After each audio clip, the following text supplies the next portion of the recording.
Change rarely enters your life politely. It doesn't knock. It doesn't wait for permission.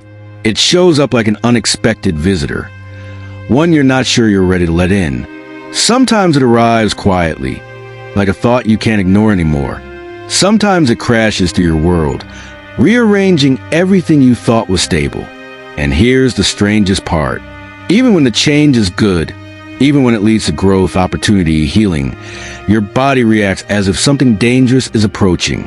A tightness in your chest, a hesitation in your step, a voice whispering, "Stay where you are. It's safer here." Not because you're weak, not because you lack courage, but because change feels like stepping out of the known. And the mind has a long history of protecting what it knows, even if what it knows is limiting you. This discomfort around change isn't random. It isn't a personality flaw, and it isn't a sign that you're failing at life. It's part of the way the human mind is built.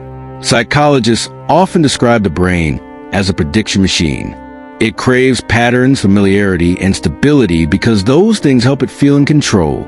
When life is predictable, even if it's not ideal, your brain knows how to keep you safe. Routine equals survival. So when you start changing your habits, your environment, your relationships, or your identity, you interrupt those predictions. Suddenly, the mind loses its sense of certainty. It can't forecast what's coming next, so it triggers emotional alarms. Anxiety, doubt, resistance, overthinking. This is why even positive changes, like starting a new job, ending a toxic relationship, pursuing a dream, or adopting better habits, can make you feel restless or unsettled. But knowing this matters, because once you understand the psychology behind discomfort, you stop seeing it as a red flag and start viewing it as a natural part of growth, a sign that your life is rearranging itself to make room for something better. Let's dig deeper into why change feels so uncomfortable. First psychological cause: loss of identity stability. Even small changes require you to adjust your self-image.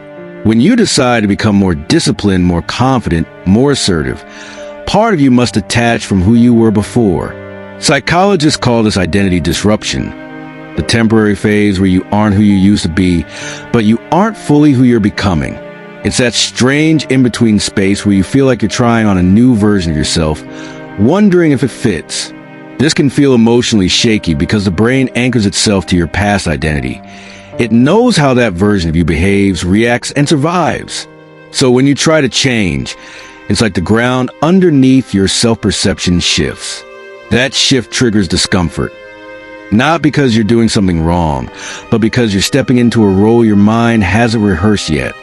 Think of someone who has always been quiet, suddenly speaking up for themselves. Logically, it's a healthy change. Emotionally, it feels like walking on stage without a script. Their voice shakes, their heart races, and their mind questions everything. Not because asserting themselves is wrong, but because it's new. Second psychological cause: the brain's attachment to the familiar, even when the familiar hurts.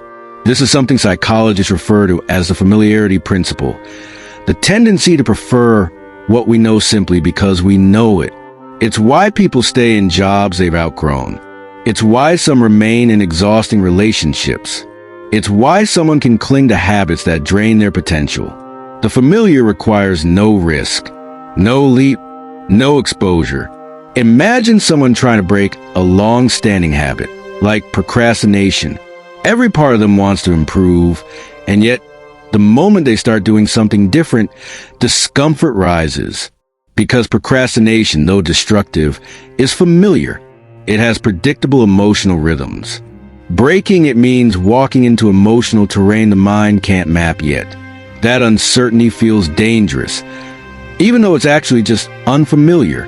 The human brain would rather repeat a painful known than face an unknown possibility. That's how powerful comfort zones are. They can keep you in places that don't grow you, simply because those places feel predictable. But here's the truth hidden underneath all of this. Feeling uncomfortable during change doesn't mean you're going in the wrong direction. It means your old patterns are losing their grip. It means your mind is rewriting its script. It means you're replacing survival-based thinking with growth-based thinking. And that transition is rarely smooth, but it is always meaningful. So if change feels uncomfortable, you're not broken. You're not behind. You're not failing. You're evolving, and evolution is messy. It disrupts. It stretches. It unsettles the parts of you that learn to live small just to feel safe. What matters is understanding the discomfort instead of running from it. Because once you can name what's happening inside you, the process becomes less threatening and more intentional. Now, we'll explore how to work with your mind instead of against it, so change becomes something empowering rather than intimidating. The discomfort you feel is not a stop sign. It's a signal that you're moving towards something bigger than who you used to be. There's another layer to why change feels so heavy. We don't just fear losing our routines or our identity. We fear losing our emotional anchors, the invisible habits, roles, and expectations that make us feel needed, accepted, or valued. For many people, staying the same isn't about comfort. It's about belonging. If your family sees you as a responsible one, stepping into a more relaxed, balanced version of yourself can trigger guilt. If you've always been a quiet one, becoming more confident might feel like you're betraying the version of yourself others learn to love. If you've always been the one who sacrifices for everyone else, choosing your own growth can feel selfish, even though it's healthy. This is one of the most underestimated psychological barriers. The fear of disappointing the people who expect you to stay the same. Psychologists call this social homeostasis, the pressure to keep the emotional system of a group stable. When one person grows, the relational balance shifts and everyone feels it. This explains why some people mock your new habits, doubt your dreams, or tell you you're acting different. It's not really about you changing. It's about what your change forces them to confront in themselves. But there's also something deeper. Sometimes, staying the same satisfies an unconscious emotional need, like being wanted, praised, depended on, or forgiven. Growth threatens that dynamic. If you evolve, will people still choose you? Will they still see you? Will you still belong? And then there's the fear of loss that no one admits. Changing means letting go of a version of you that once kept you alive. The perfectionist in you protected you from criticism. The people pleaser helped you feel included. The overthinker helped you avoid danger. The quiet one helped you stay unnoticed when attention felt unsafe. The workaholic earned you validation when you didn't feel genuinely worthy. These patterns didn't appear out of nowhere. They were survival strategies developed over years. So when you try to outgrow them, another part of you panics, whispering, "But without me, who's to keep you safe?" This is why change feels like grief. You're not just letting go of habits. You're releasing emotional armor. And armor rarely comes off easily. If you look closely at your discomfort, you'll see pieces of your past woven into it. The tightness you feel isn't fear of the future. It's attachment to what protected you before. It's the echo of the child who didn't want to upset anyone. The teen who learned that standing out was dangerous. The adult who kept their world small to avoid judgment or chaos. Change pokes at those old wounds. It asks you to expand into places where previous versions of you didn't feel safe. It asks you to trust paths you've never walked, to believe in strengths you barely used, to imagine futures your past self couldn't comprehend. This is why growth feels emotional, not just logical. It isn't about doing something different. It's about becoming someone your old fears don't recognize. And that transformation is tender. It's raw. It's unsettling in a way that words often fail to capture. But there's also beauty in it. Because every time you move through discomfort, you reclaim a piece of yourself. You heal fragments of your story. You shift from surviving to living. You discover that safety doesn't only come from what's familiar. It can also come from what empowers you. Think of the moment you realized you deserve better. The moment you chose honesty over pretending. The moment you decided to step into a bigger version of yourself. Even if your voice shook, those moments aren't signs of fear. They're signs of awakening. Change is uncomfortable because it asks your heart to stretch.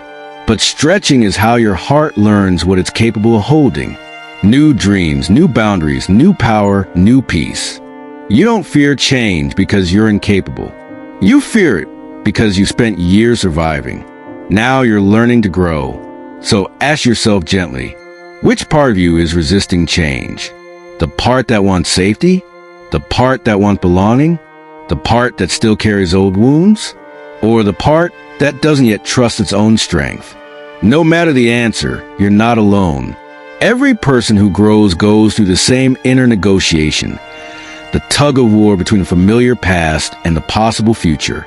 You get to choose which voice you follow, not the voice built from fear, not the voice trained by old environments, but the voice whispering that you're meant for more. If this perspective shifted something in you, consider joining our community by subscribing, not for numbers, but because you deserve spaces that support your growth, not your limitations. And remember this final truth. Comfort never built a stronger version of you. Discomfort did. Courage did. Every small step you take toward change carries the weight of a future that only you can create. Your next chapter doesn't begin when you feel ready. It begins the moment you decide the old version of you has served its purpose, and it's time to rise.